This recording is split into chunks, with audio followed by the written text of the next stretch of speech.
What is going on, everybody? This is Brian Parker with Empower TV Network, and we are getting ready for our weekly show, Head to Head with Brian Parker. And we will be streaming live on Facebook, Instagram, and LinkedIn. I'm sorry, I don't know why I want to keep saying Instagram. That eventually should happen. Facebook, YouTube, and LinkedIn. We also air our show all the time on our Roku channel, which is the Empower TV network.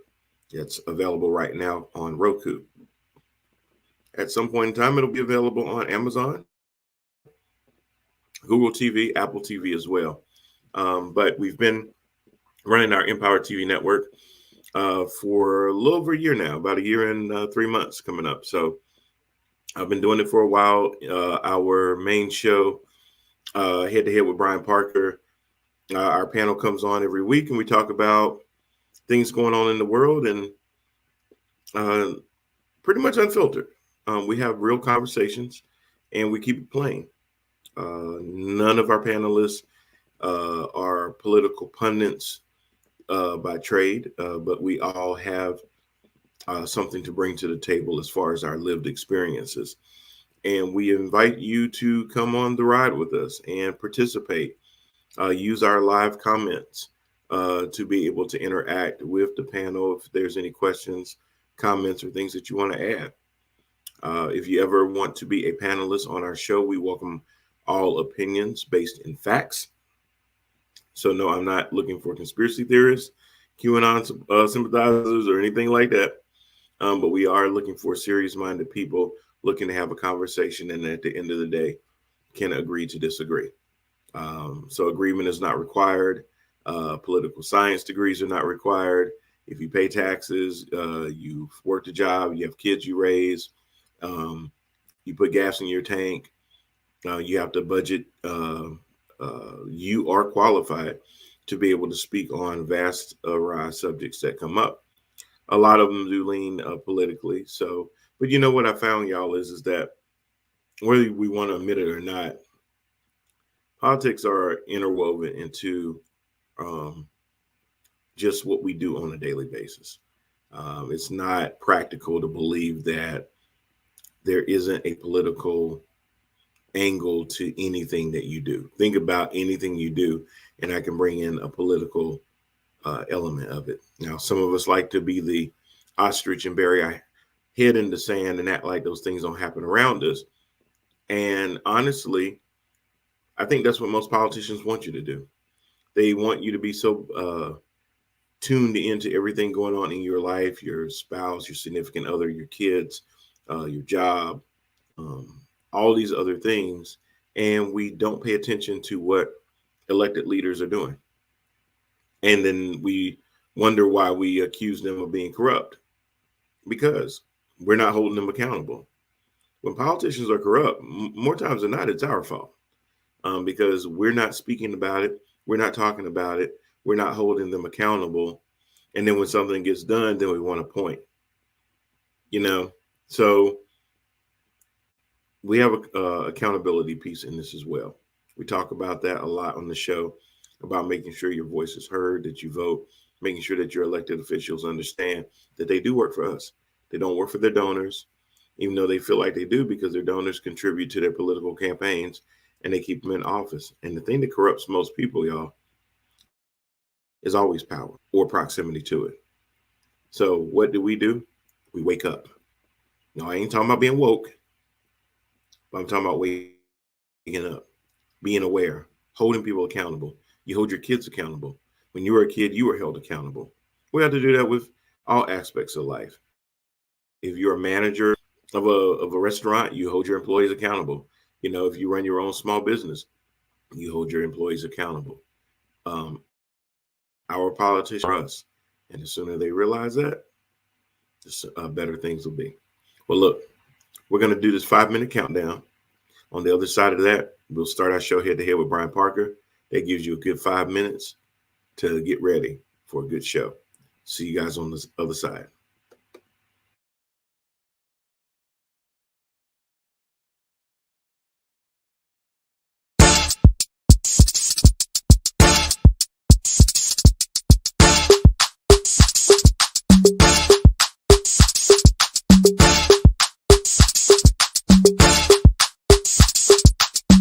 it's a ticket talking Mazda for the biggest. That's a comma and a comma and a comma. Gotta get it. And it's a ticket talking Mazda for the biggest. That's a comma and a comma and a comma. Gotta get it. Comma and a comma and a comma. Gotta get it. Comma and a comma. Gotta get it. And it's a ticket talking Mazda for the biggest. That's a comma and a comma and a comma. Gotta get it. Comma and a comma and a comma. Gotta get it. Comma and a comma. Gotta get it.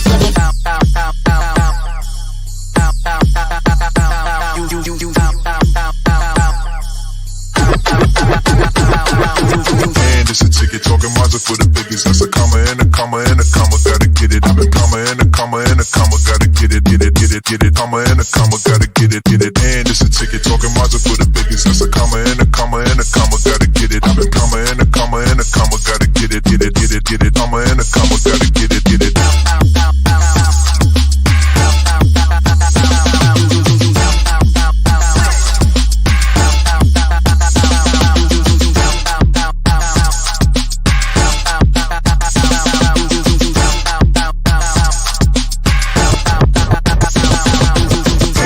Ticket talking Mazda for the biggest. That's a comma and a comma and a comma. Gotta get it. Comma and a comma and a comma. Gotta get it. Comma and a comma. Gotta get it. And it's a ticket talking Mazda for the biggest. That's a comma and a comma and a comma. Gotta get it. Comma and a comma and a comma. Gotta get it. Comma and a comma. Gotta get it.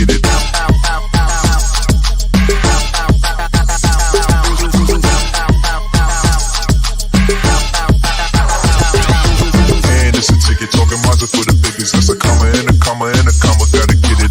Comma and a comma and a comma. Gotta get it. Comma and a comma. Gotta get it.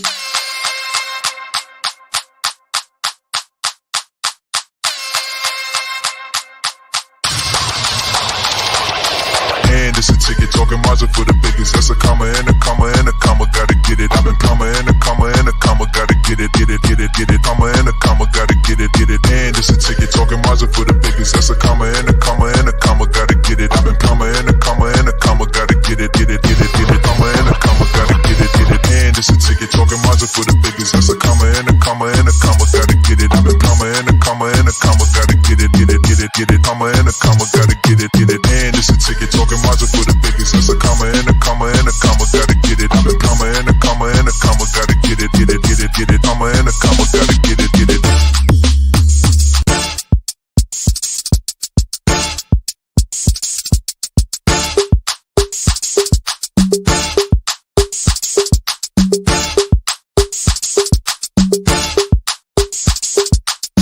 It's a ticket talking Mazda for the biggest. That's a comma and a comma and a comma. Gotta get it. And it's a ticket talking Mazda for the biggest. That's a comma and a comma and a comma. Gotta get it. Comma and a comma and a comma. Gotta get it. Comma and a comma. Gotta get it. And it's a ticket talking Mazda for the biggest. That's a comma and a comma and a comma. Gotta get it. Comma and a comma and a comma. Gotta get it. Comma and a comma. Gotta get it.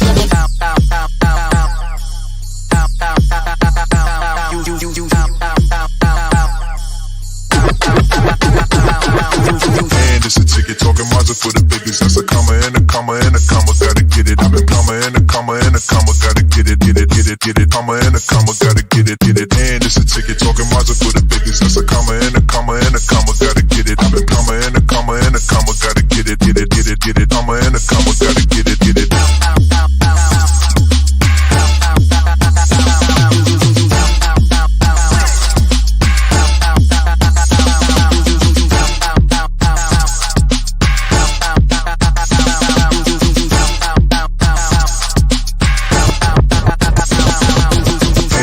Ticket talking Mazda for the biggest. That's a comma and a comma and a comma. Gotta get it. Comma and a comma and a comma. Gotta get it. Comma and a comma. Gotta get it. And it's a ticket talking Mazda for the biggest. That's a comma and a comma and a comma. Gotta get it. Comma and a comma and a comma. Gotta get it. Comma and a comma. Gotta get it.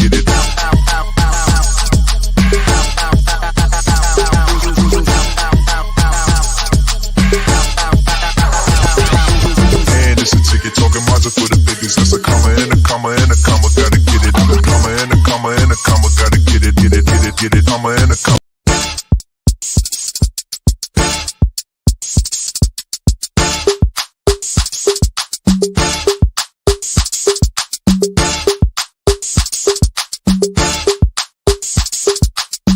And it's a ticket talking Mazda for the biggest. That's a comma and a comma and a comma. Gotta get it. And it's a ticket talking Mazda for the biggest. That's a comma and a comma and a comma. Gotta get it. I'm a comma and a comma and a comma. Gotta get it. Comma and a comma. Gotta get it. And it's a ticket talking Mazda for the biggest. That's a comma and a comma and a comma. Gotta get it. I'm a comma and a comma and a comma. Gotta get it. Comma and a comma. Gotta get it.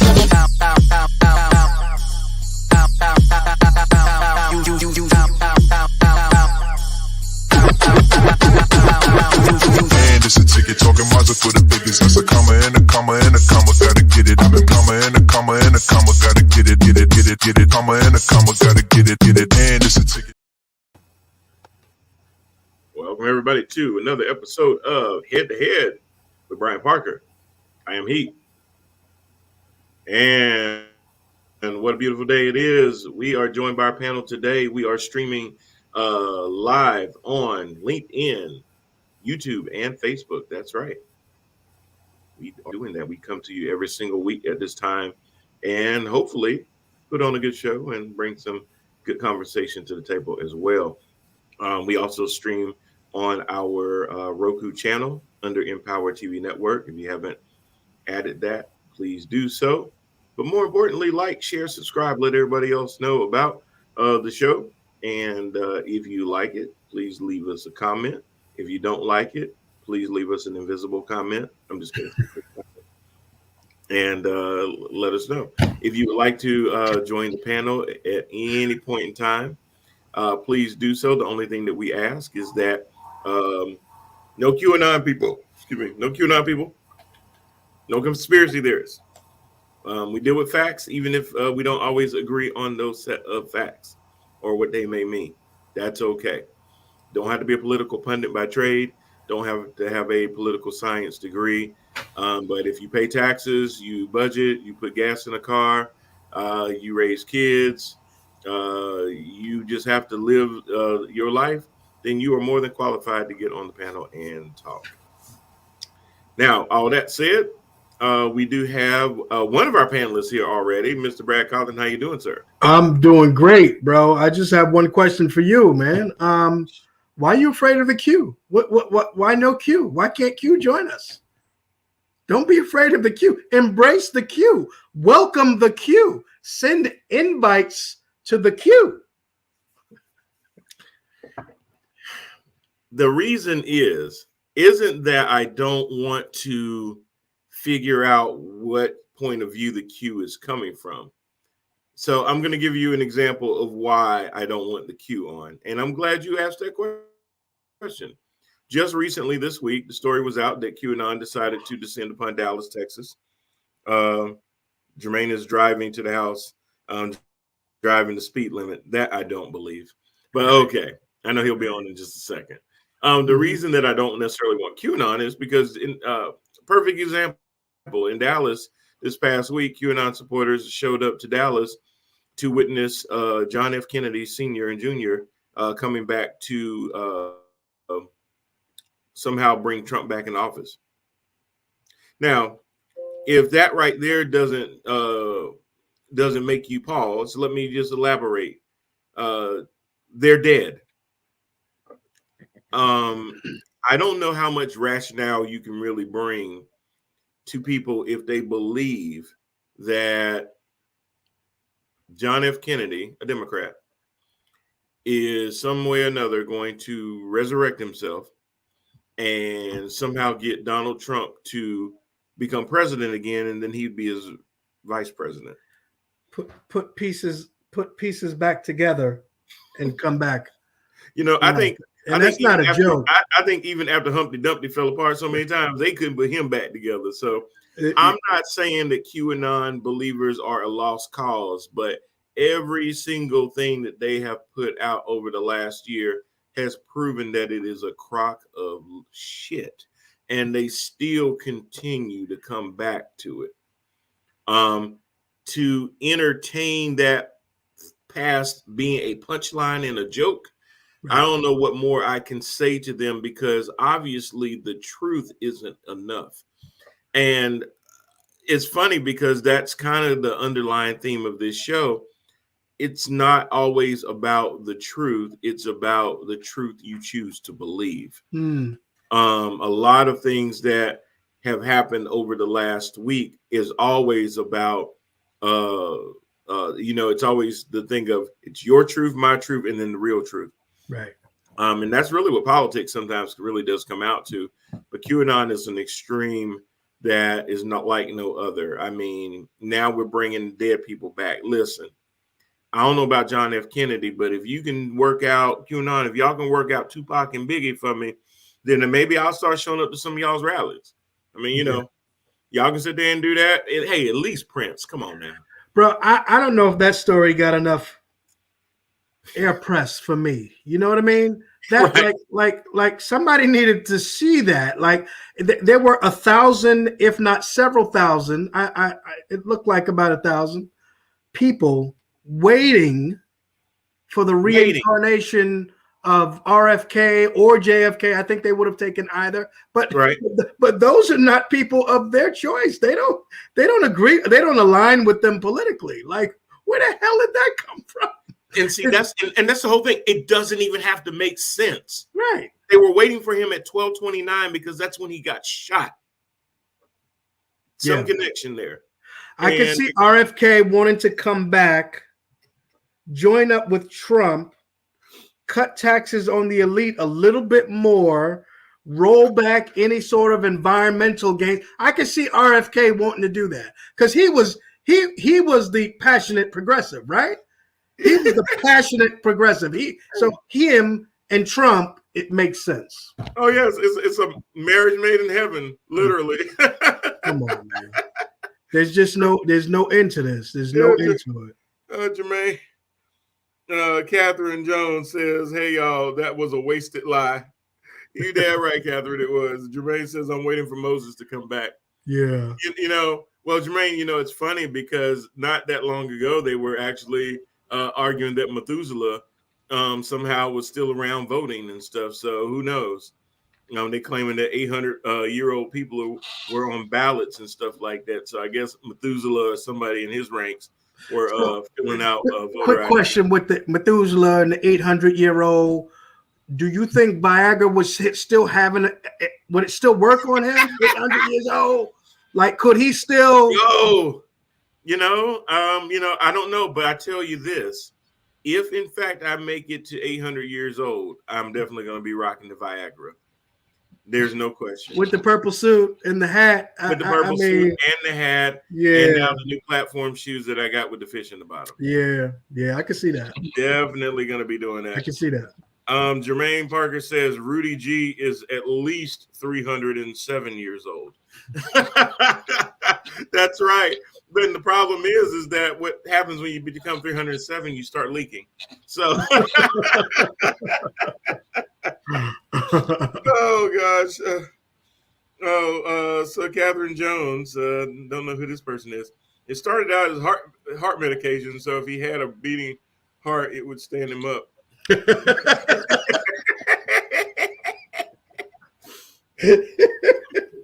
That's a good one. Methuselah and some Viagra. I think he would be their main pitch person. You'd see him on TV all the time talking about, and if you still are having this erection after 4 hours, Mm-hmm. I've been alive for 800 years. Give it another 4 hours. 4 hours. I do that without Viagra. Need no stinging Viagra. CJ Jones, how you doing, sir? I'm enjoying the commentation. I'm enjoying the commentation. I'll about try not to put this computer through the wall just now because I'm back here having technical difficulties. But thank you for having me. Absolutely, my pleasure. My pleasure. Miss Jones is absolutely hilarious. She can be. She can be. She got a funny bone or two. She can be. Yeah, she got one. But Air Force Strong. Okay, Jermaine. Oh, I guess he's been flying today. Oh, really? Nice. Yeah. So he'll be on in just a second. So we were just chopping it up. I was talking about QAnon, and my issues bringing them on is that if I felt like I could get one of them to just logically explain their position, give them a platform to have that kind of conversation without just the spaghetti thing where you just throwing everything on the wall to see what sticks, I'd be more than happy to engage in that. You know, you don't necessarily have to agree with me, and I don't necessarily have to agree with you. But if you have a position, kind of base it in some kind of facts, or, you know, not just there's some mysterious person. I mean, once you start telling me that kids are getting pumped in the booty in a pizzeria and we drinking baby blood, you kind of lost me. Okay. That's just a hard. No, I'm with that. I'm with that. It just kind of made me laugh. It would be hard for me, honestly. It would be hard for me to even to hold my composure long enough to listen to the logic of it. So they would have to actually come in explaining, you know what I'm saying, and then try to get me with the whole. So that's why you're drinking baby's blood, and then I would be like, oh, okay, because if you tell me that right off the bat, I'm just gonna giggle I'm just gonna giggle myself to death first, and yeah. But yeah, it would be interesting to hear what they have to say. And then all right, Captain Jones, I'm sorry, says I will be here all week. Great.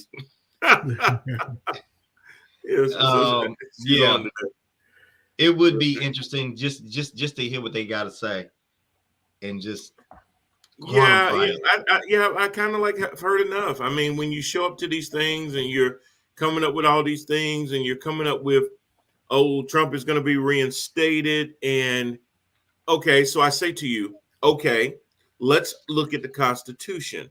How now, after you read the Constitution, explain to me how that theory works. They can't, you know? So it's like there's no facts.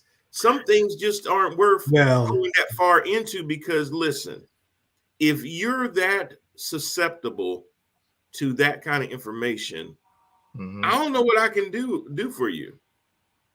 My mom is telling me that she can't hear. I told her to turn the volume up. She says it's up all the way.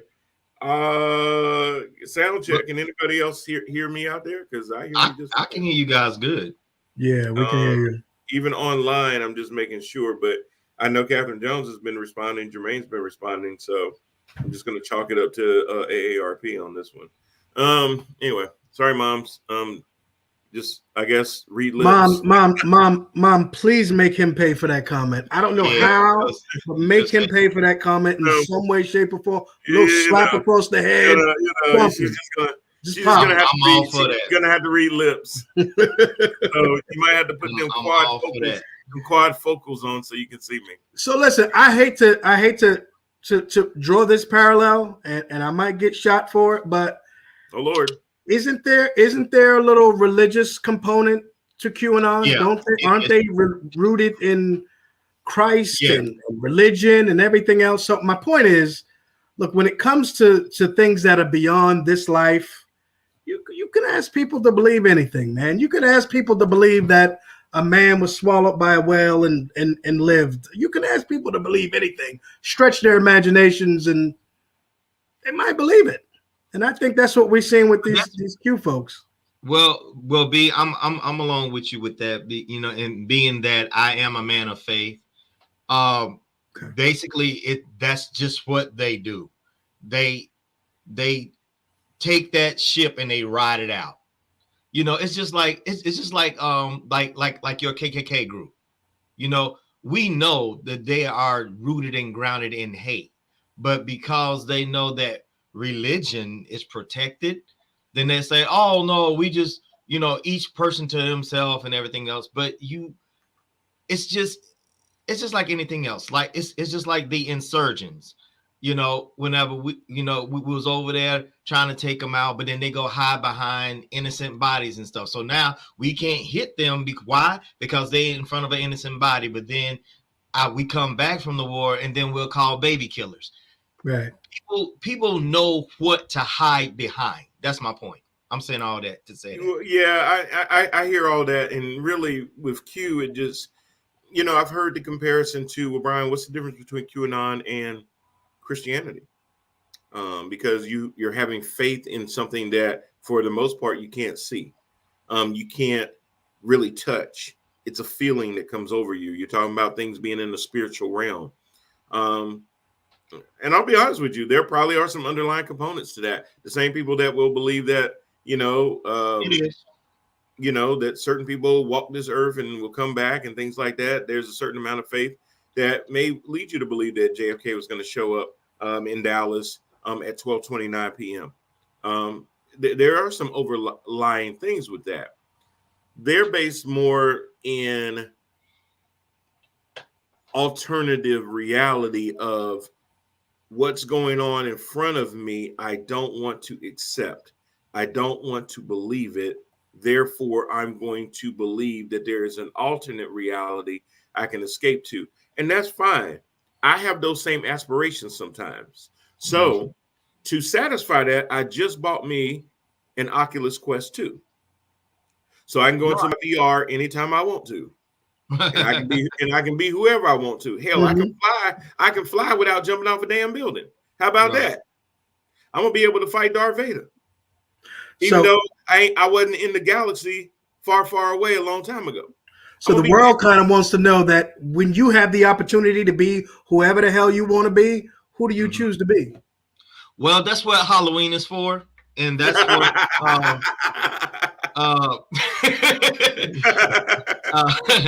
we have that app now that old girl is pushing from Filthy Rich Asians, the girl with the raspy voice, her and the other guy.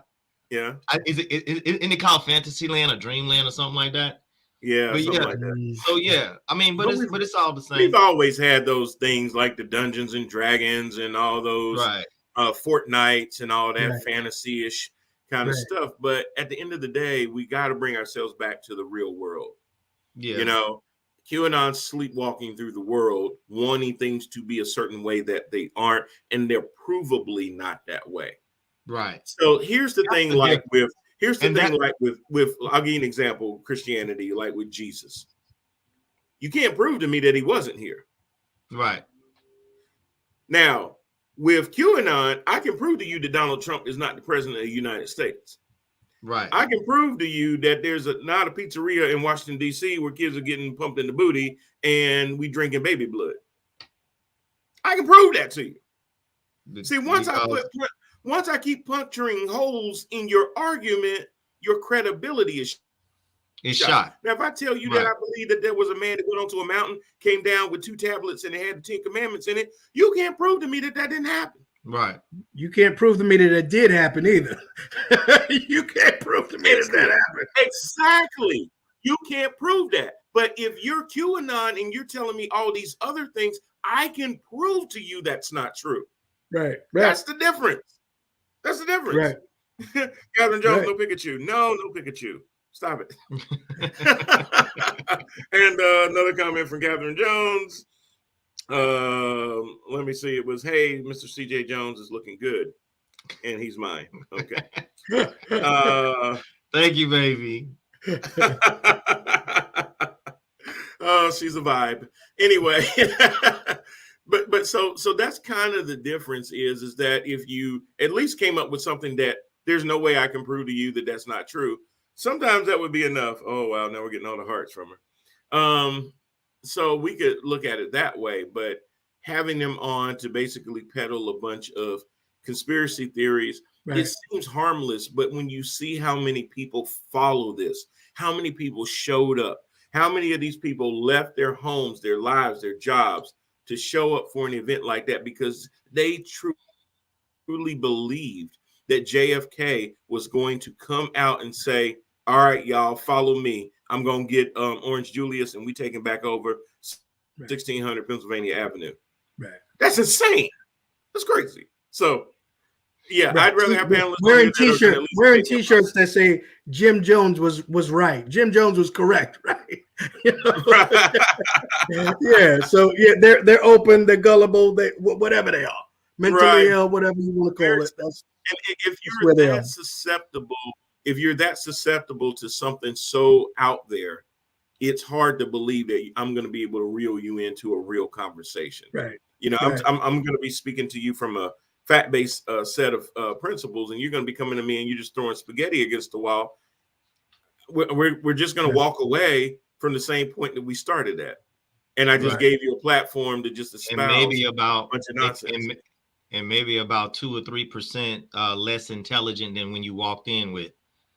I mean, well, definitely probably going to burn some brain cells. Long enough, yeah, seriously, because if you sit up there and listen to it long enough, like, haven't y'all had that type of conversation with someone, like, to where their lack of intelligence was just so astounding to where it made you be like, what did I get myself into? Like, have either one of you guys came across an individual like that? Family members, yes.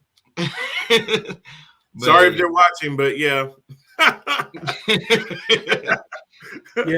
My wife says something similar about me, but you know.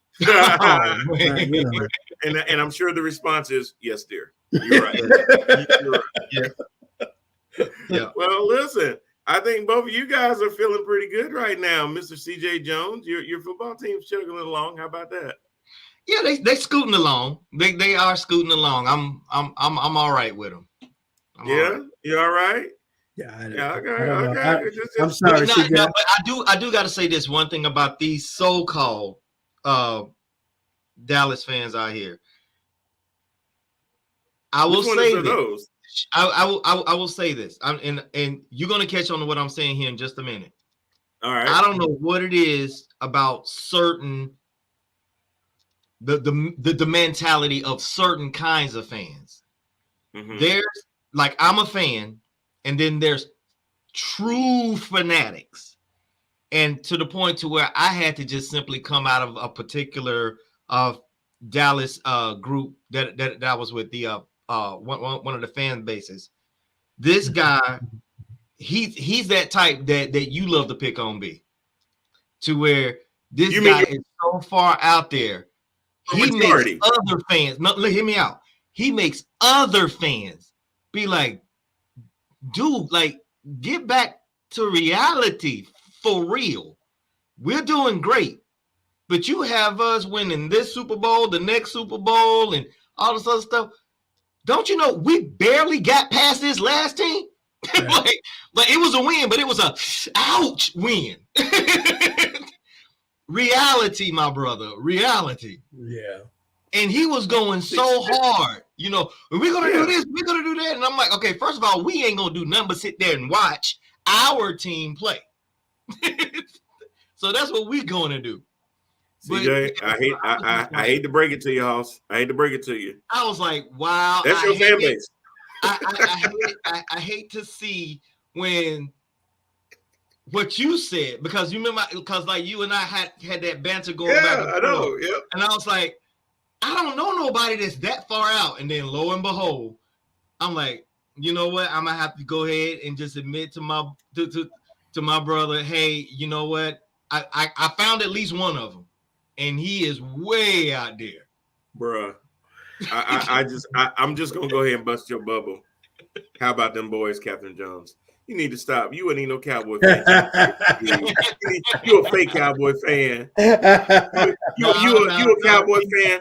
You're a Cowboy fan by necessity and proximity. Not necessity. Not necessity. Because my wife is only a Panthers fan because she married me. If she hadn't married me, she'd still be blue all the way. She knows trapped in the closet. In this house is gonna be a problem. She is definitely a fan now. She's indoctrinated now. I get that. I know indoctrinated would be the word. Oh, indoctrinated would definitely be the word. She said, so what is your point? It's survival. Exactly.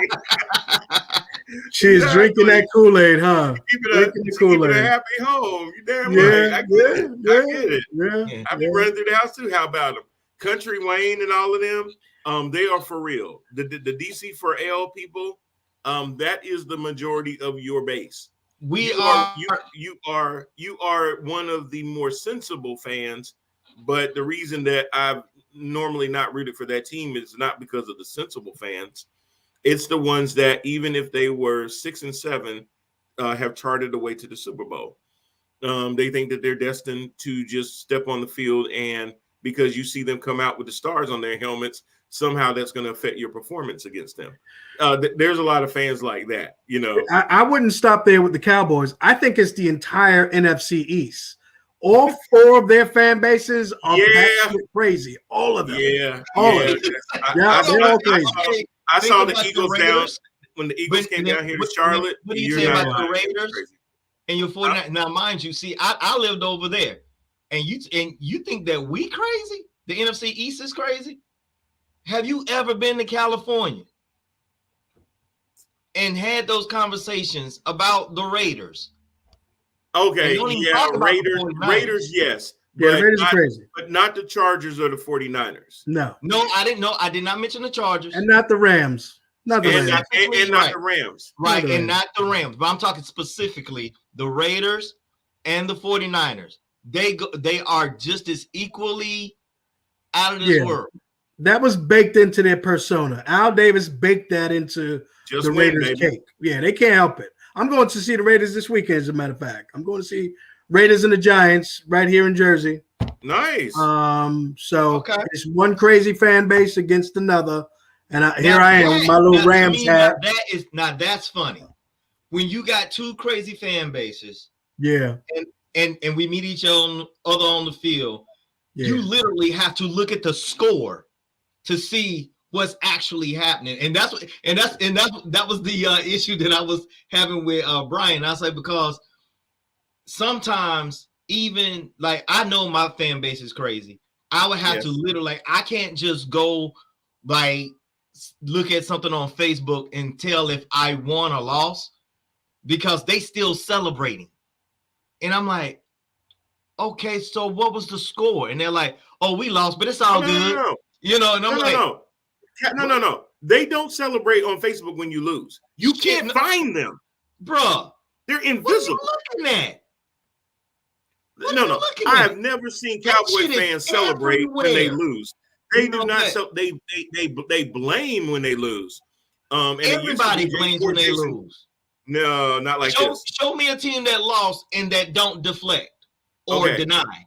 Deflect team when you say when you say our offensive line didn't hold up. When you say, hey, our secondary gave up a big play. That's one thing. When Jason I ain't never seen a team do that. I do that every single week when the Panthers lose. I subjectively look at why they lose. That's you and me versus how many other people? And it is every single week, ain't it, Brian? Yeah, it is. And I get used to breaking it down. I'm used to them L's. But I'll give you an example with the Cowboys. Cowboys win. Well, we won in spite of Jason Garrett. Cowboys lose. We lost because of Jason Garrett. Oh yeah, that's like superstition type stuff. Like it's about like the clapper and all this. Cowboys start out the season with Super Bowl expectations. By December, they're mathematically eliminated. January, they're on the couch.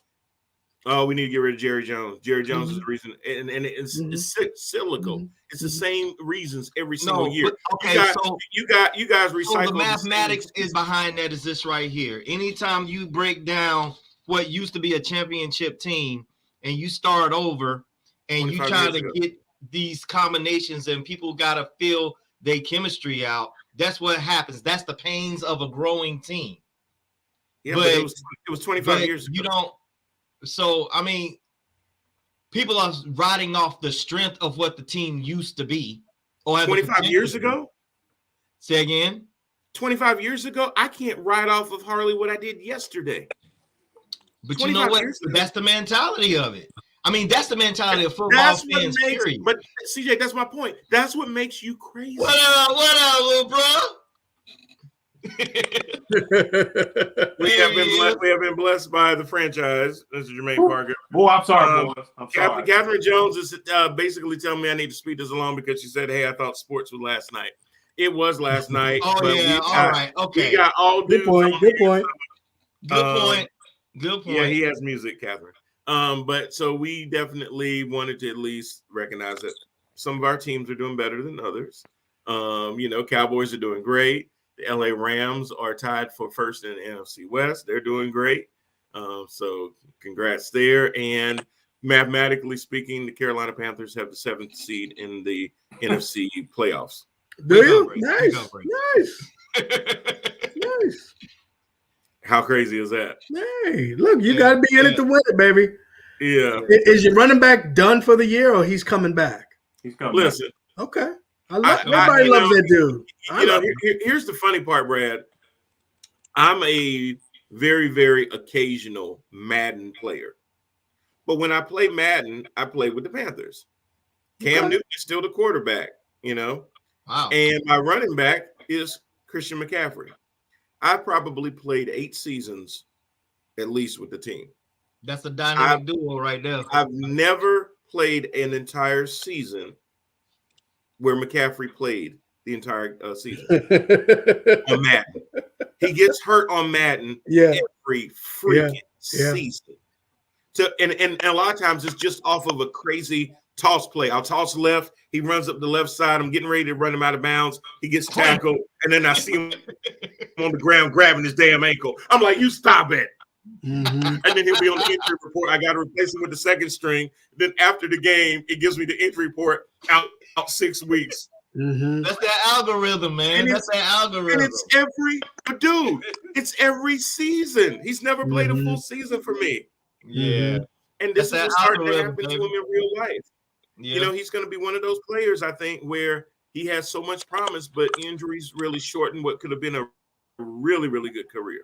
Yeah. So you're right. She was right. The sports night was last night. But real quick question: who's your quarterback going into this game? Is it going to be Walker or Darnold? I don't think we've gotten the word back yet from concussion protocol if Darnold's going to prove it. The only good thing that could come from this is that maybe that hit kind of loosen something up for him.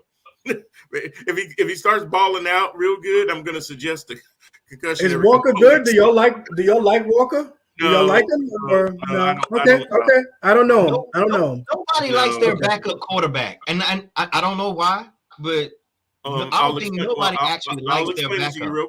I'll explain to you real quick because his skill set is very limited. Okay. He doesn't read. He doesn't pick up his reads very well. Can he run? He doesn't go through any progressions. He's basically a runner. He can't even run. That when he had the opportunity this past game to run into the end zone, he didn't. Nope. He froze. He almost threw an interception. When he could have just ran it or gotten very, very close to the 1 yard line. Yeah. Who'd y'all play? Atlanta? Yeah. Yeah, it was an even game. Yeah. I thought. The Falcons. Yeah. I did believe we were going to win that game. So, but no. I don't know. You put them both in a bag, shake them up. Whoever falls out first is the quarterback. Right. I mean, I don't know what to tell you. So what are we talking about today? Well, a couple of things. But let's start with before we run out of time. I'm going to probably work my way backwards because Jay, you saw the whole conversation about QAnon and the waiting for JFK to re-arise and everything. But what I was really looking at was the elections that just happened in Virginia and in New Jersey. We had 2 gubernatorial elections in the off year, and that always happens, of course. And a lot of times, more times than not, the party that just won the presidency the year before normally loses those elections. Mm-hmm. Now, a lot of that is because people are not necessarily happy. Once I put somebody in there, then and for some reason we have QAnon tendencies. We put somebody into the White House, they take control of the House and the Senate, and we think, okay, everything's going to change just like that. So 11 months later, when it's time to do an election, they ain't done enough. So we're ready to make a statement and we're going to go for the other party. So a lot of times that's what happens. But what I'm seeing right now is a lot of Democrats are being dumb. They're blaming a lot of the national things on why Terry McAuliffe lost the race. They're blaming a lot of the national things on why Phil Murphy almost lost New Jersey, and it was a tighter race. And I'm here to tell Democrats, stop being stupid. Stop blaming the progressives for this loss.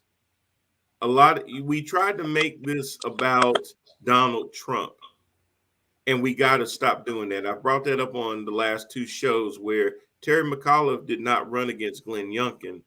Terry McAuliffe ran against Donald Trump. Yeah. You can't do that. You can't try to take what happened in the 2020 election and recreate that.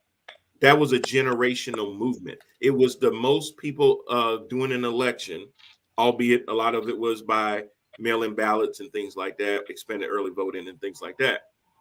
But what Democrats should have realized is that the reason that Joe Biden is president is because people didn't want Donald Trump to be. Right. That's why Joe Biden is president, because more people said, "Hey, I'm done with that crazy," and they came out and they voted, and a lot of them literally pinched their noses and voted for Joe Biden. A lot of Republicans pinched their noses and voted for Joe Biden. A lot of independents pinched their noses and voted for Joe Biden. It wasn't because they agreed with his policies or anything like that. So you can't. So yes, it was almost like Infinity Wars, Avengers, where everybody was banging on Thanos. Right. That's what happened. Everybody united for that one cause. And then after Thanos, it was the world against the finger. Right. We got to take him out. Then we'll sit there and get back into our own camps. Well, they must have really drunk some Kool-Aid into believing that everybody that came and voted for Biden were really, really on that train. No. You think the Lincoln Project is really on the train of Democrats and progressives? Hell no. We just all hated the same person. That's it. So you can't then try to then take a candidate that may espouse some of Trump's leanings, but be more artful with it, and then try to tie Trump around his neck and go, oh, when they see him, they'll see Trump. It'll scare the hell out of them and they'll vote for me. Terry McAuliffe, have some policies, have a platform that has nothing to do with Donald Trump. Run against your opponent. I said the same thing when Trump was trying to run against Biden and kept wanting to bring up Crooked Hillary and wanting to talk about the last election when he was in this election. If you've ever run track and field, you're going to run into something if you running and you looking backwards. Yep. Hell, if you're driving a car and you constantly looking in your rearview mirror and not looking at the front, something bad going to happen to you. Well, guess what? It happened on Tuesday. Boom. Y'all go. Yeah, so I think in addition to, Democrats not being motivated necessarily, the Democratic numbers were very similar to what they were 4 years ago in those same Democratic races. So in the governor's race in Virginia, the numbers for people who voted for, I forget his name, Northrop or whatever his name was, the numbers were very similar to what McAuliffe got this time around. Yeah. Same thing in New Jersey. The numbers were very similar for Democratic votes. What's different this time around is you got a very motivated Republican base, and they're coming out. And half of them are batshit crazy. This is going to be a sustained, movement on their end all across the country. You see what they're doing locally, right? They're trying to take over school boards. They're trying to take over, win as many state elections as they can. These people mean business, and they're dug in, and their numbers are pretty decent. I think in New Jersey, 300,000 more Republicans came out to vote this year as opposed to the governor's race 4 years ago. In Virginia, it was almost 500,000 more people voted for the Republican candidate this time around than last time around. So to me, that says their base is here. They're motivated. I don't know how organized they are, but they're here and they're not going anywhere. And you're right. And the whole thing about it that, and one of the bigger differences that I've always noticed between the Democrats and the Republicans is that they found a system that actually fits and works for their particular party. Not saying it makes them better, like as far as like what their issues are and like what they're standing on, but they found that magic potion. They found that magical phrasing to get their people out of the seats to come, like you said, Brian, 500,000 more, different things like that. The Democrats, they're just disappointing. It's like, it's just, I mean, they just come across weak. They are They weak. just come across weak, and it's like they shift like the wind, because it's like they're trying to not only keep their base, but then they try to get like the swing voters and different things like that. But then you're scattered brain, and whether you are really on board with the conservatives or not and everything, at least they have this like united front. Like, no matter how crazy an ideal is or whatever the case may be, they at least are showing a united front, and Democrats can't get that together. Well, that's what I've seen throughout my years. Yeah, you're right, because what happens is what Trump did to the Republican Party was he fanned the flame of something that was already burning. Mm-hmm. Yeah. And you fanned that flame and you made it grow. And what Republicans are doing as well is this, and this is why I'm saying they got to stop. And even Congress, DC, and everything else, y'all stop reading too much into this loss. Terry McAuliffe ran a poor campaign. Phil Murphy ran a poor campaign. You can't always say everything that you need to say, or you can't let people frame your response. When you're telling parents that they should not have any say in what their kids are being taught, I know what you meant, but that ain't what was said, and that ain't what's been put in a soundbite running against you 24/7. Right. All the Republicans did was they took that soundbite of you saying that, and you got to understand, parents were already pissed because their kids were out of school. Now they're being told that there's this thing in schools that are teaching kids to not embrace their whiteness and to not be proud of where they came from, and that they're inherently racist, and that everything in this world is inherently racist, which it is. But there's a fear factor. Fear motivates people to do things they would not necessarily do. Why did more people show up for the 2020 election? Because they were scared that orange son of a gun was going to come back for 4 more years. Right. That's why people voted. People that would never even think about voting said, there ain't no way in world we're going to have him back. Fear motivated that. Everybody assembled around the fear of Trump. And that's the magic that I was speaking of. Right. And so the Republican Party has dipped into, and then the other thing that they're really, really good at is, and I spoke on this last week about packaging something. If I handed you a gift in a brown paper bag versus in a Gucci bag, which one would you take? You take the Gucci bag. Well, Republicans are good for having a Gucci bag, and it doesn't have to have a damn thing in it. Exactly. I could put $1 million in a brown paper bag. The brown paper bag would help you more, but the Democrats always package it in a brown paper bag. You have 2 bills that would be the brown paper bag because they don't know how to message. They don't know how to package. They sit there and take a Gucci bag and put an illusion of critical race theory in it.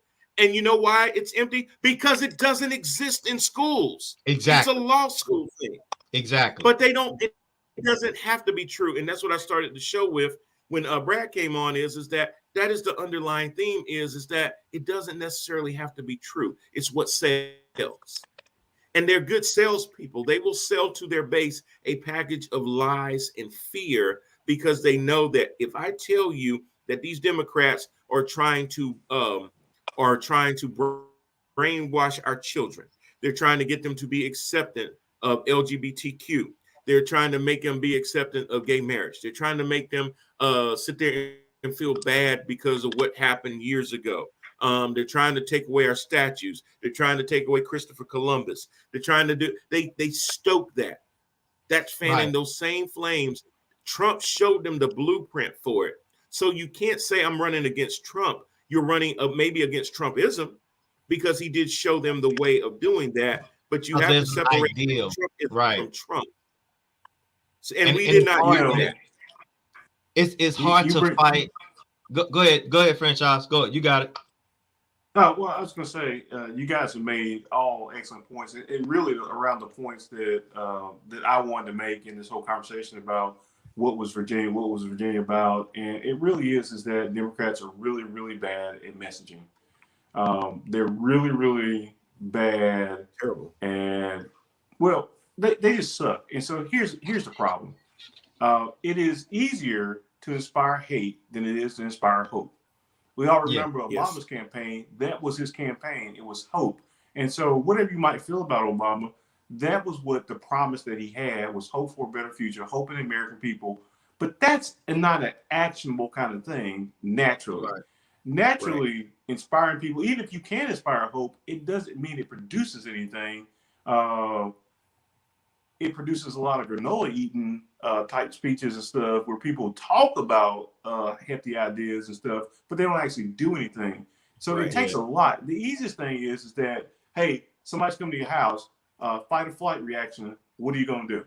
They're coming to take, insert whatever, right?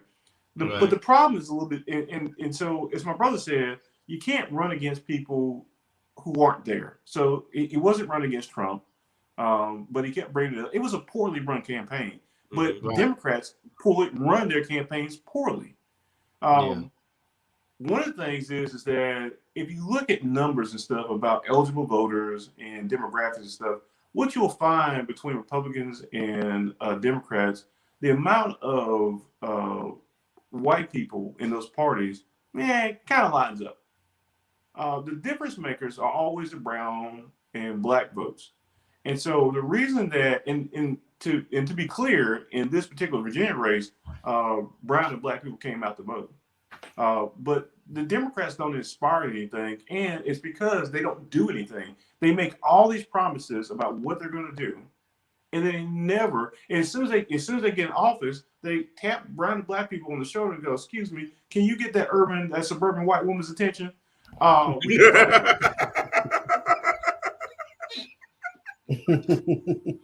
And they completely ignore. And with that, folks, we end the show. Thank y'all for coming out. God bless you. Good night. But they do. I'm not even being funny.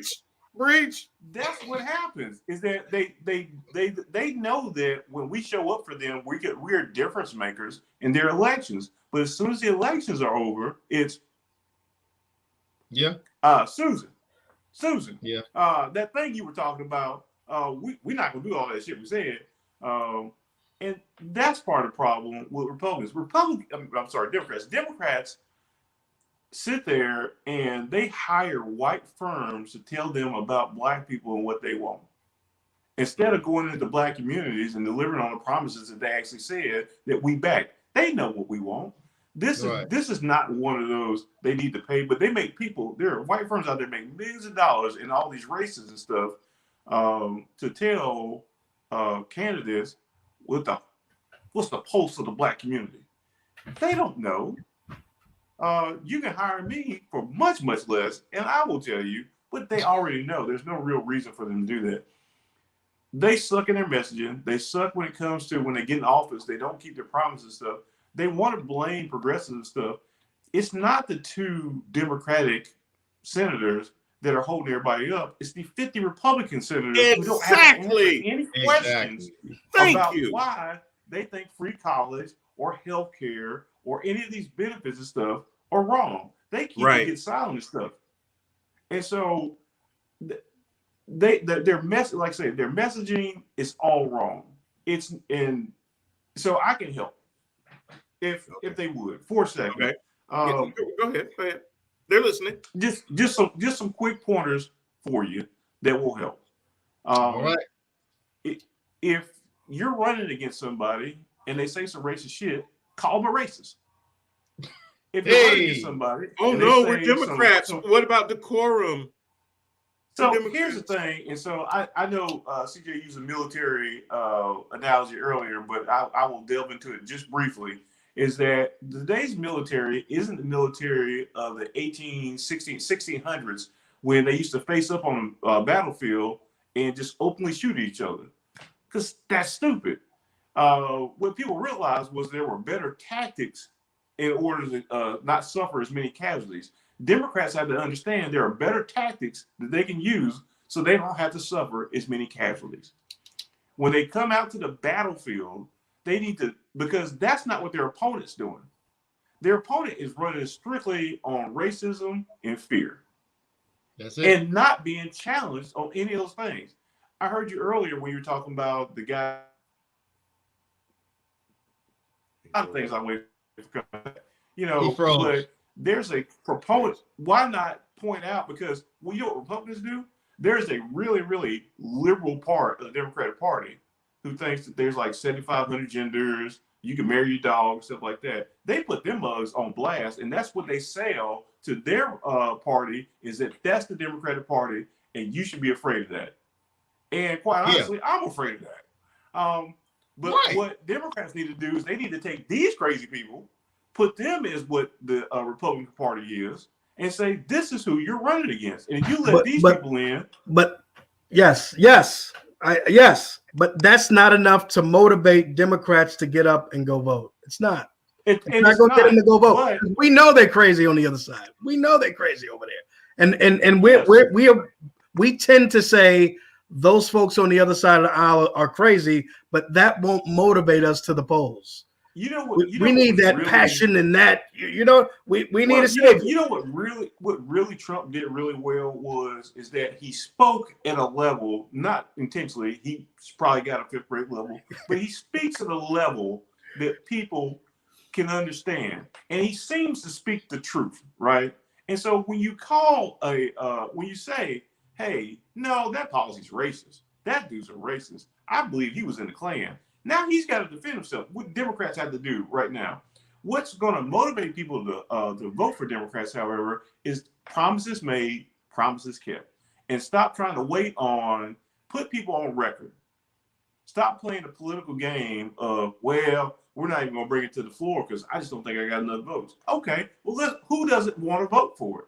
Who doesn't want to give? Right. And that's how you run your political campaigns against them. But when you won't bring it up because you go and Nancy Pelosi goes, well, I'm not bringing up anything that I don't have enough votes to pass. No, that's exactly what you do. That's a lawyer thing. So there used to be a time, right after conviction record. Yeah, there was a large percentage of our leaders who had like military experience, and not just the military experience. They had layman experience. Most of Congress now is lawyers. So if you ever met a lawyer that was like a trial lawyer and stuff, or a DA or stuff like that, they only bring the cases that they can win. Correct. Right. If they can't win it, it's not coming, because I got a record that I need to stand on when I go back home that says that when I do something, I get it done. And so, but a real reality-based thing for human beings, for your constituents, especially Black and brown people, because we understand that we try stuff all the time that don't work, and we don't have a choice. We have to put it out there. You have to put it out there. If you want to motivate people, say, hey, I tried to push this bill and this bill and this bill. And you saw me. I'm working. I'm out here working. I got this through. I got this through. This didn't work. This didn't work. Hey, it is what it is. I'm going to keep on trying and stuff.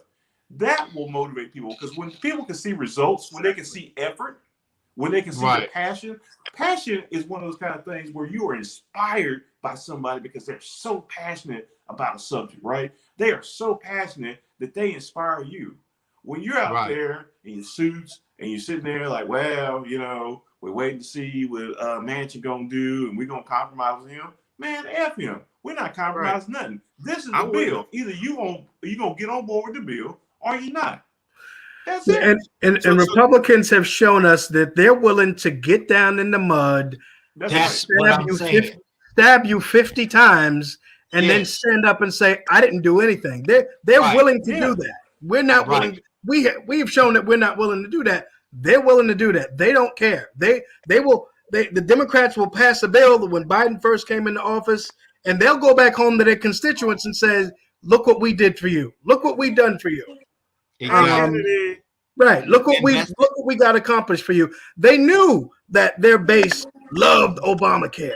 They knew it, but they were able to flip it because they understand the audience that they're talking to. Exactly. They understand that audience very well. And the only thing they did the very same concept that Brian was talking about earlier. They took the exact same package. I'm sorry, the exact same content and changed the package. And they made everybody afraid of that brown bag, even though nothing about that program changed. There's no difference between the Affordable Care Act and the Obamacare. But because they changed the title, they got a lot of people to reject the very thing that was always there. Correct. That's changing the package. Everything is about framing and stuff. Yeah. Today, if you're driving down the street and you see some young white males in a BMW with loud music and stuff, and they might be playing gangster rap and stuff like that. They got the top down stuff, and they going, "What do you think about those kids?" You think, "Oh, here's some rich kids out here listening to rap and stuff and going about, they're just, whatever and stuff." With 3 ounces in the trunk. Kids, 3 ounces in the trunk, right? Yeah. But make the same situation with black kids and the car stolen. Mm-hmm. Oh yeah. You know what I mean? Yeah. They're thugs. They're the N-words. This is why youth. We need more police on the streets because they're probably armed. If we pull them over, make sure you use excessive force because even when your knee on their damn neck, they may come back to life. Because the packaging and the framing of those things have been ingrained into our society. Right. When we say that racism is inherently baked into this country, those are the things that we're talking about. That perception and stuff. The whole idea that, because remember, the same people who just told you can't change history, you can't erase it. Go on now. We are proud of our Southern heritage. Also just told you we ain't teaching you about what happened to black people because that makes white people feel bad. It makes our kids feel bad. But you know what? This February stuff, let's refer to y'all as slaves and stuff because we know y'all like that shit. Y'all were slaves. No, we were enslaved people because framing matters. We were not slaves. We were enslaved. And slavery is not black history. It's white history. Mm-hmm. That's what white people were about. Why as Democrats do we not push back on critical race theory? People sit there and espouse it. Everything is critical race theory, right? Everything really is. And now when they interview people and they say, "Hey, what made you come out to vote? I don't want them teaching critical race theory in schools." Well, what is critical race theory? Like that interview that I said you guys when they asked the guy, and I don't know. I don't want to get into it because a lot of it I don't really understand. Well, it ain't really complicated. So what part don't you understand? Right. Oh, well, I'm not really sure, but what I do know of it, I'm not really for that. That is the dumbest, vaguest answer you could give. Because if you're going to be against something, know why you're against it, number one. But you're not when you're a sheep, Brian, but not when you're a sheep. See, when you're a sheep, you're just following the crowd. I'm not a Democrat, Catherine Jones. Who said what? Catherine Jones, I'm not a Democrat. Oh yeah. Well, she ain't. We aren't. Okay. But no. When you are you for Brandon? For Brandon? Yeah, I can't remember. What's the saying now that they're saying instead of F Biden? Let's go Brandon. Let's go Brandon. Are you let's go Brandon? Brandon. I don't get that. I've seen that. I don't get it. Yeah, I didn't get it either. I didn't get it. There was a NASCAR race and there's a driver and I forget his last name, but his first name is Brandon. And so he won his first race and he was being interviewed. And in the background interview, there was somebody saying F Joe Biden. And whether the woman that was interviewing him understood what was being said or not, what she responded was that they were saying, "Let's go, Brandon." Let's go, Brandon.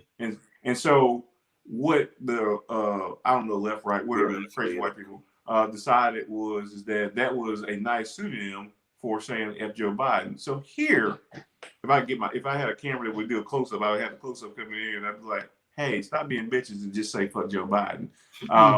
Because you're gonna get the same result. I definitely was saying fuck Donald Trump. Right. Oh yeah, yeah, I didn't say let's go Hakeem. Right. You know, hey, be done with Right. it. Move on. Okay. Well, now that we got that lesson out the way, I really appreciate that, franchise. No, bro. And so I think again, when I think we've talked about it here a couple of times, it's the repackaging or the redressing of the Southern strategy, right? Correct. Right. Yeah, it's the whole thing. It's not being old afraid. You know, we can't say nigger, nigger, nigger all the time. It's the Willie Horton thing, and so now their thing now is, you know, every truck in America, we want that flag with the thin blue line on it. It's all across the country, right? So that's the galvanization of it. It's the thin blue line between these crazy ass, dangerous ass niggas that are coming to rape and murder you, and the police are here to keep and keep the calm. Yes. So it's us against them. Order. Us against them. Forever, since the first time I came on this show, I've always said that's why it's so important that when we vote in our own party, because let's be honest, neither one of these parties have our interests. And so to me, I don't really care that Democrats are failing. I say let them fail. I say that we primary them with our own candidates and stuff. They should fail because they don't keep their promises. They're liars. Now, people say, well, all politicians are liars. Yeah, but they can come to our church. So they come to the Baptist church, they sit in the front row, they clap off beat. They don't know the difference between pumpkin pie and sweet potato. It looks so painful seeing them in church. Doesn't it? It's so painful. It's like, oh shit, what time is this going to be over? Look, I'm just saying that is funny. You ain't got to come. Yeah, you ain't got to come. Right. You ain't got. I don't want to be pandered to. You already know what you're gonna say. Right. How stupid? And so this is my thing for Black people. How long are you gonna let them treat you like you stupid? Yeah. How long are you gonna let them come to you and lie to your face when you know it's a lie? And you know as soon as you vote, they're going back to the suburbs to make sure the suburbs are taken care of. Look, when this whole Asian hate thing happened last year, and they got an Asian hate bill, they got money, they got all kind of stuff. I said, these motherfuckers right here. Listen.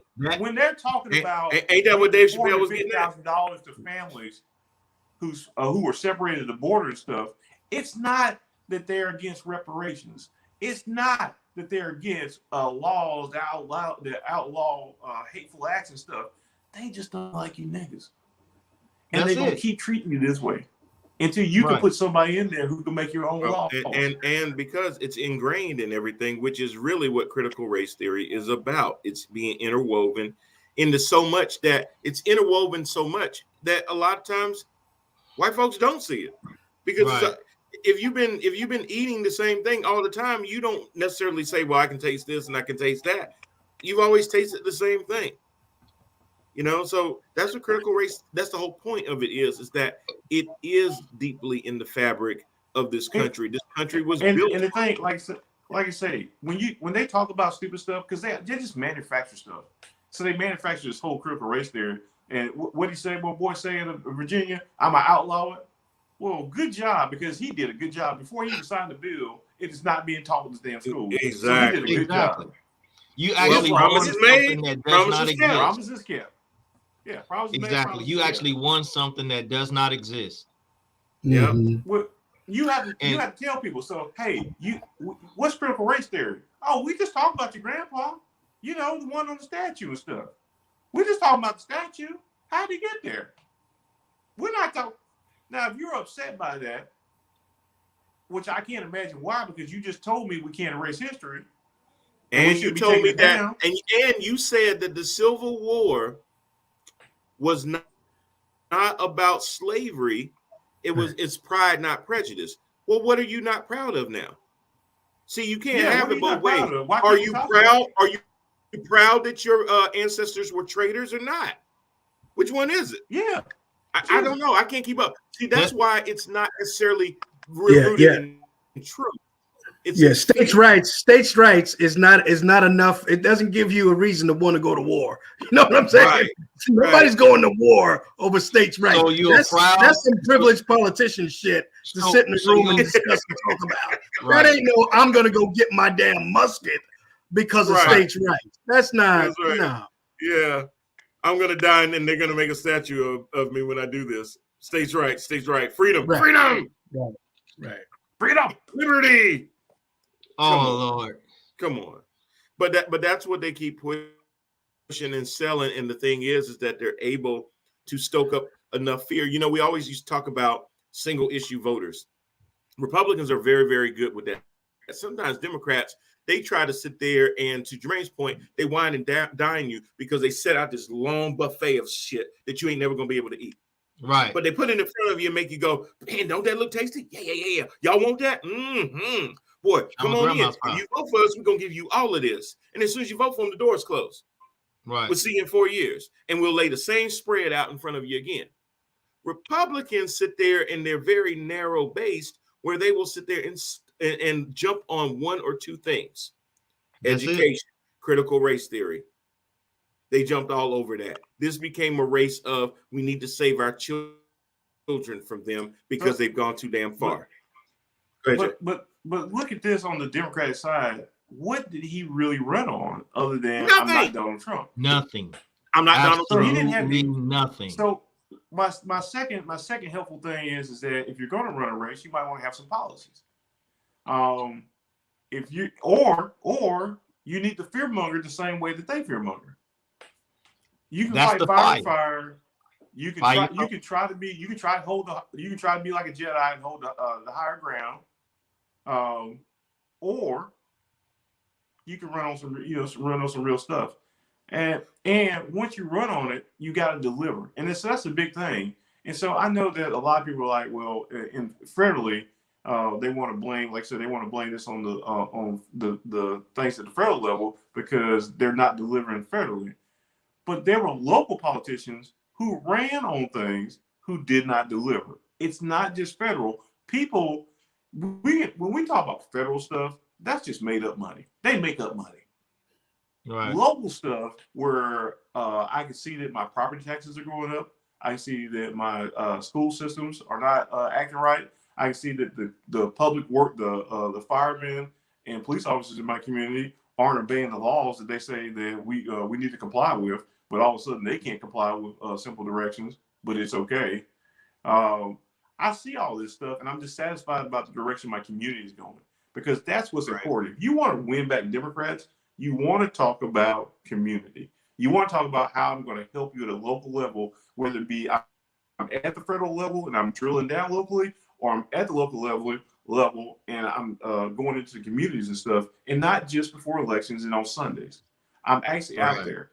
Look, Nino Brown was a drug dealer, but they loved him because he handed out turkeys during Christmas. So so you need to get out there and touch hands. I'm gonna piggyback off what you just said because that's where I was going. If they hired me as a Democratic strategist, this is what I would tell them. Yeah. The tagline "Family Values" is up for the taking. It's like a trademark that expired. Now it's up for grabs because they don't hold that anymore. Right. Why don't you now absorb yourselves into the party of family values and base your policies and frame it around making you and your families better, safer, healthier? Right. You'll win all the freaking time. Not just your base, but the independents that do go back and forth sometimes. It's really more about getting the independents aboard. And in addition to doing that, call these votes to the floor. Take that $1.75 million infrastructure package, tear that some bitch up. Go back and put in a $5 trillion package and make them some bitches vote for it. And then you run ads against them 24/7 against whether they're in your party or not, who didn't vote for it, because there is a record on the floor. Exactly. But when you don't run and you don't make them vote, they can hide behind that and say, see, Washington is broken. Nothing ever gets done. The reason that you can blame Washington is the simple fact that they kept dragging their feet and stalling. Right. If there had been House votes already where you could say, well, listen, y'all, as much as y'all want to jump on Joe Manchin and Kyrsten Sinema, are you letting these other 50 Republicans off the hook? Exactly. Why are you giving Joe Manchin and Kyrsten Sinema so much of your freaking life and energy, and you're letting Mitch McConnell and the worst people off the hook too? And then if you really wanted to, you could say, hey, 48 of us wanted to enhance your life, the well-being of your children, your quality of life and everything. But these 52 Republicans said no. Yeah. Now, if you sit there and you give us even a better majority, we're going to keep working for you against these 52 Republicans. Yeah, I mean the Democrats, we just don't. They But just you're don't weak. package it well, right? You're weak. They don't. You're They weak don't. because you want to keep this decorum. We're buddies. You know, when we're not in front of the cameras and everything, we in these We're cigar trying to rooms work and everything, together. smoking it up, and we talk about bipartisan. Y'all ain't talking about bipartisanship. I knew Joe Manchin was not going to go along with this for the longest because it was all stall tactics with him. The longer he doesn't have to put his vote on the line, Joe Manchin would more or less prefer 12 Republicans cross over so that his vote didn't matter, so he can go back to West Virginia and be the centrist that he wants to be. That's Right. it. And like He I does said, not want to have. He does not want to have the deciding vote in a bunch of progressive policies because his donors will not contribute to him. If it was me, I'd find a Republican to replace him in West Virginia because it's easier to deal with somebody who you know is against you than somebody who pretends to be your friend. Mm-hmm. But put him on the record. Say, you know what, Joe? We've been trying to negotiate with you, but we're going to go ahead. We're good. We're going to put this $5 trillion package up. And if you want to vote against it, you go right ahead. If you want to sit there and switch to the Republican Party and make Mitch McConnell the majority leader, you go ahead and we'll show every Benedict Arnold poster we can of you in West Virginia. Don't matter. To be fair, it's not going to get him it's not going to get him elected out. It's not.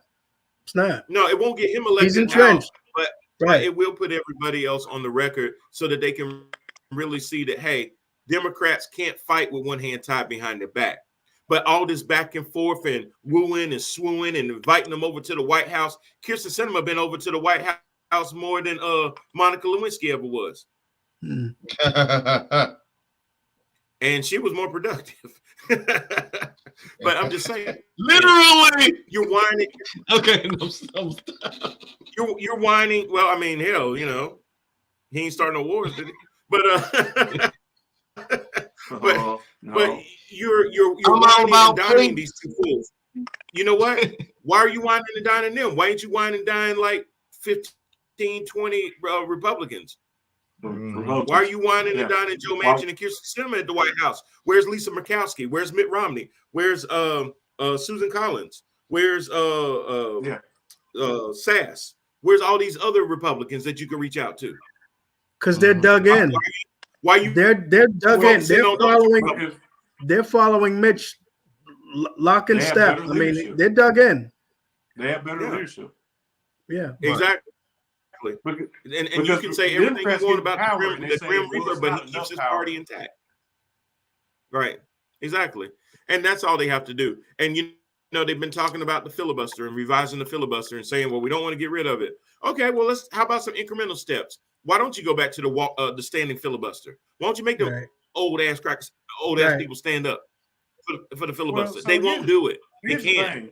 They'll pass out. I guarantee you, if Republicans take back over, they will get rid of the filibuster pro haste. They will quick. They'll get rid of it so they can pass all the legislation. Real fast. And everything that they say about it and stuff, every argument that we've made for it, they will make for it. Right? Because it's about packaging and framing. It'll be a mirror image. Well, what they'll say is, this is what they'll say. I'm going to timestamp this. This is what they're going to say. When they take over the midterm elections, they're going to say, well, we had a mandate from the American people. Everything, when they win, it's a mandate. When they lose, they didn't really mean it. Yeah. You know, that's how they frame everything. That's how they framed getting Amy Coney Barrett into the Supreme Court right before an election, and they wouldn't do it for Merrick Garland. You know, there's always a loophole for them to figure out, well, this is why in this instance, it was different than the last time when y'all had power. The difference is you all had power. That is the difference. but they frame it in a way so that they can sit there and pass their stuff, and they're just so much better at the packaging. They really are.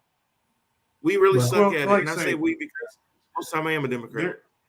You have progressive, and so if you talk about messaging and stuff, a lot of your progressive Democrats have the right messaging, and that's why they do. That's why they're safe in their states. They've won their seats and stuff because they've been getting it right. There's, and I don't know if she's still awake, but my mom is in her 60s, right? And at least I don't think there's anybody in their 60s that need to be deciding world stuff. I think that is a lower, and that's why they have a hard time with people like AOC and she's on. She just gave you a thumbs up. Corey. So I guess she got her sound fixed too. She just gave you a thumbs up. So yeah. Okay. So that's her baby boy. That's her baby boy. Well, she's with him as long as he doesn't do any remarks at her funeral. Yeah. They'll have to root for that. But I guess my point is that there gets to be a point where, as an American, you're transitioning, right? Where you were a parent, you were a breadwinner, and now you're an elder who should be respected and taken care of. But the elders of the village may offer advice, but the people who actually have to do the work and who have to pay the price and stuff are the ones that should be really making the decisions. It's not that we can't take advice from our elders. That's not what I'm saying. I'm just saying that Chuck Schumer is way too old to be talking about what we need to do. Exactly. Bingo. All right, y'all. The time has come and gone. Let's go kick it with the final thoughts. CJ, what's on your mind? The Democrats need to truly take a page from their Republican people, and they need to re-strategize how they're going to frame and or package their strategies in order to try to gain their people.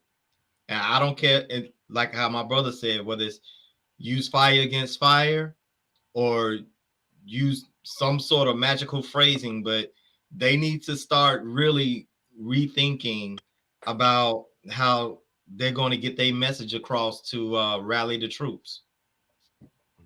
You got it. Brad, what you got? I think America is a bunch of in the closet, undercover progressives, and they just don't know it. I think people like the politician up in Massachusetts. I think AOC. I think they are it. I think they are the beacon who have answers. I just think we're going to be in for a long fight, and it may be a literal fight. I think we may be looking at some sort of skirmishes and war popping up throughout the country. I think we're beyond the point where we can be fixed. I don't see it. I think that division is too deep, too broad. But I'm getting ready to go watch some football. JP, who's playing? Hey, I don't know. It's a pro game. I can tell you the Jets are playing, right? Matt White led Jets. That's right. Are going into Indianapolis to play. Let's go Jets. Carson, both my knees hurt wins. That's right. Let's go Jets. Matt who? Matt White. Jared. Yeah. Hey, so this has been on my heart for a couple weeks, and so I want to get this off. If you guys aren't doing anything on Wednesday, or even if you are, you need to watch Head to Head Sports. It is one of the most entertaining and informative shows out there when you want to talk about football and stuff. Because I'm not going to talk about the Republican stuff because it is what it is. But if you really want something that's going to impact your night from week to week, you need to see my brother on Head to Head. They do a great job. I can't sit on a panel because I'm not as knowledgeable about these events and stuff. And they have some of the greatest takes out there. And I will remind everybody that he called the Super Bowl last year, and I believe he might have called it again this year too. So we'll see. But I'm just saying, if you got the time, Head to Head on Wednesdays, that's what it is. How much did you pay him to say that, bro? He said that check been on his mind for a while. Is that what he said? We all heard that. I guess you re-up his contract. I guess- Very nice. Hey, He ain't a free agent no more, huh? He's looking down at the check and then looking up at the copy read. So, But that was a good plug, though. That was a really, really good you plug. can go ahead and cash it now. It's okay. You know, it is good. I do like the show. Thank you, Jermaine, for mentioning that. Head to Head Sports is on Wednesdays at 6:00. Me and my man Randall Hargrove do. Lord, Catherine Jones, did someone say something about a check? No. Jesus. What's wrong with that person? Oh That's my my God. favorite. That's You know my what? favorite. I think she's been asleep for the last 20 minutes, heard the word check. Well, as soon as you mention money, she up, baby. And now, That's my baby. Now she That's all my grown. baby. Like, Money. right, like, okay. So what So, CJ, what'd she say when you brought home the first check when the show started? What'd she say? Oh, we got paid. Yeah. Okay. Yeah, All right. We got yeah. You got to hit the head check. What Okay. happened? All right. Okay. I just want to make sure she knew that we did get paid. All of us. Yeah, we got paid. Payroll Wanted to came make through. sure she got her cut, you know? No, okay, you don't really understand. She got paid. It just came through my name. All right, y'all. Well, we're gonna wrap it up, and I'm just gonna leave it with this. You know, we just had our elections on Tuesday. Hopefully, most of you were able to make it out to vote. We do understand when it's not a presidential year, a lot of times turnout is very, very low, and we just got to make sure that we've got to keep going and keep going. You know, I went to my local polling place, and I was a little disappointed because most of the people that I voted for, there was only one person that had an opposer. Everyone else ran unopposed, even for mayor. And that's crazy. And that just cannot be. Either choose a mayor or write him in. And I honestly almost wrote my own name down. And I don't care if the person running for mayor was a Republican or a Democrat. I honestly believe that there needs to be enough out there where there are more than just that one option. Keep voting, y'all, but also start to look into what it is that you can do, whether it's joining a board or an advisory committee or anything like that, and stay connected with the local politics. You don't have to make everything national. Terry McAuliffe had Joe Biden, Kamala Harris, Barack Obama all show up for him. How did that work out? You can't nationalize everything. Some things are local and they stay local first. We look to our federal government for a lot of things, but you can't look to them to help you win your race. You win your race. When I used to run track, I wasn't looking to the people beside me, behind me, or in front of me to help me cross that finish line. Run your damn race, Democrats, and get candidates that represent you, not ones that you think are next in line because he was a great fundraiser for Hillary Clinton. Right. Let old dogs lie. Find candidates that represent us today. Terry McAuliffe, you won because you are hooked to the past, not the present, and certainly not the future. Vote your conscience. Vote for your future. I'm BP. This has been Head to Head. I appreciate my panel, Mr. Brad Calkin, CJ Jones, Jermaine Parker. As always, thank you guys. Y'all be good, be safe to each other, and we will see y'all again next time. Thank you.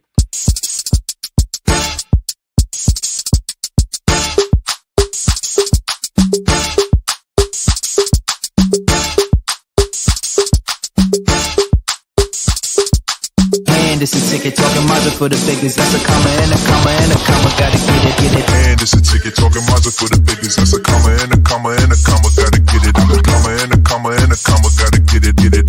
Comma and a comma. Gotta get it. And it's a ticket talking Mazda for the biggest. That's a comma and a comma and a comma. Gotta